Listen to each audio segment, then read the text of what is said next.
नमस्कार दोस्तों, स्वागत है आपका हिंदू काल चक्रा में। आज हम एक ऐसे भयंकर महायुद्ध की कल्पना करेंगे जहां रावण और कुंभकर्ण की जोड़ी का सामना हनुमान जी और महाबली भीम से होगा। सबसे पहले बात करते हैं उस विशालकाय दानव की जिसके चलने मात्र से धरती कांप उठती थी और समुद्र का पानी छलकने लगता था, यानी महाबली कुंभकर्ण। कुंभकर्ण कोई साधारण राक्षस नहीं था, वो साक्षात एक चलते फिरते पहाड़ के समान था।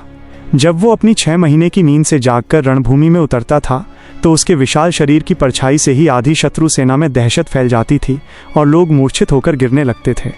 उसके पास इतनी भयंकर और असीमित शारीरिक शक्ति थी कि वो पलक झपकते ही हजारों सैनिकों को अपने पैरों तले कुचल सकता था। कुंभकर्ण के हाथों में जो गदा थी वो इतनी भारी थी कि उसे उठाने के लिए सैकड़ों राक्षसों की आवश्यकता पड़ती थी। रामायण काल में स्वयं प्रभु श्री राम की विशाल वानर सेना भी कुंभकर्ण के उस रौद्र रूप और उसकी भारी गदा के प्रहार के सामने टिक नहीं पा रही थी। वो अपनी बाहों में इतना बल रखता था कि युद्ध में उसे थकाना या पीछे हटाना लगभग असंभव था। साक्षात काल और यमराज भी कुंभकर्ण के सामने आने से कांपते थे। अब बात करते हैं कुंभकर्ण के बड़े भाई और तीनों लोकों के स्वामी दशानन रावण की। रावण सिर्फ एक ताकतवर योद्धा नहीं, बल्कि इस पूरे ब्रह्मांड के सबसे ज्ञानी पंडितों, तपस्वियों और महापराक्रमी राजाओं में से एक था। उसके पास 10 सिरों की प्रचंड बुद्धि और 20 भुजाओं का वो असीमित बल था जिसे कोई माप नहीं सकता।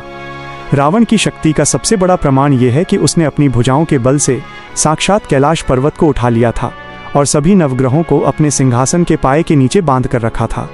रावण भगवान शिव का सबसे बड़ा भक्त था, जिसने अपने ही सिरों को काटकर शिवजी को प्रसन्न किया और अजय चंद्रहास तलवार प्राप्त की थी। उसके पास मायावी विद्या का ऐसा अद्भुत ज्ञान था जिससे वो युद्ध भूमि में कभी भी अदृश्य हो सकता था, खून की बारिश कर सकता था और अनगिनत भ्रम पैदा कर सकता था। उसके तर्कश में पशुपतास्त्र, ब्रह्मास्त्र और आग्नेयास्त्र जैसे ब्रह्मांड को नष्ट करने वाले दिव्यास्त्र मौजूद थे। रावण ने अपने बल से यमराज, कुबेर और इंद्र जैसे देवताओं को भी युद्ध में बंदी बना लिया था। उसकी माया और उसके अस्त्रों का सामना करना किसी भी साधारण योद्धा या देवता के बस की बात नहीं थी। लेकिन जब बात धर्म की रक्षा की आती है तो इन महाराक्षसों के सामने काल बनकर खड़े होते हैं पवनदेव के सबसे पराक्रमी पुत्र और साक्षात भगवान शिव के 11वें रुद्रावतार महाबली हनुमान। हनुमान जी केवल एक योद्धा नहीं, बल्कि अष्ट सिद्धि और 9 निधियों के स्वामी हैं। हनुमान जी की शक्ति की कोई सीमा या अंत नहीं है। बचपन में ही उन्होंने सूर्यदेव को फल समझकर निगल लिया था। उन्हें ब्रह्मा जी से हमेशा अजय रहने का, भगवान शिव से किसी भी अस्त्र से न मरने का और देवराज इंद्र से वज्र के समान कठोर शरीर का वरदान प्राप्त था। रावण के ब्रह्मास्त्र और मायावी अस्त्र हनुमान जी की वज्र जैसी छाती से टकराकर फूल की पंखुड़ी के समान झड़ जाते हैं। हनुमान जी जब चाहें चींटी से भी छोटा रूप धारण कर सकते थे और जब चाहें तो अपना विराट रूप धारण करके कुंभकर्ण से भी कई गुना विशाल बन सकते थे। उनकी गति हवा से भी तेज है और उन्होंने पूरा द्रोणागिरी पर्वत एक हाथ पर उठा लिया था।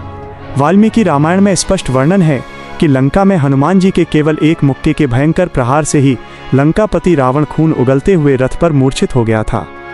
और महाबली हनुमान जी के साथ कंधे से कंधा मिलाकर खड़े हैं उनके छोटे भाई, साक्षात वायुदेव के दूसरे पुत्र और पांडवों की सबसे बड़ी ताकत महाबली भीम। भीम की मोटी और फौलादी भुजाओं में 10,000 हाथियों का प्रचंड बल समाया हुआ था। भीम ने भगवान बलराम से गदा युद्ध की सर्वश्रेष्ठ और सबसे घातक शिक्षा प्राप्त की थी। उनके हाथों में जो विशाल गदा थी वो साक्षात यमराज के कालदंड के समान प्रलयंकारी थी, जिसके एक प्रहार से बड़े बड़े रथ चूर चूर हो जाते थे। कुरुक्षेत्र के महायुद्ध में अकेले भीम ने कौरवों की पूरी नारायणी सेना, बड़े बड़े महारथियों और धृतराष्ट्र के 100 पुत्रों का वध करके ये साबित कर दिया था कि शारीरिक बल में उन्हें पछाड़ना पूरी तरह से नामुमकिन है। भीम वो योद्धा थे जिन्होंने जरासंध और बकासुर जैसे महाबली राक्षसों को अपने नंगे हाथों से बीच से फाड़कर फेंक दिया था। जब भीम अपनी गदा लेकर कुंभकर्ण के सामने गरजते तो वो दृश्य महाप्रलय से कम नहीं होता। अगर इन चारों का ये महायुद्ध होता तो भीम अपनी गदा से कुंभकर्ण को हमेशा के लिए धराशायी कर देते और हनुमान जी रावण के सारे अहंकार को मिट्टी में मिला देते। आपको क्या लगता है? कमेंट में जय श्री राम और जय बजरंगबली जरूर लिखें।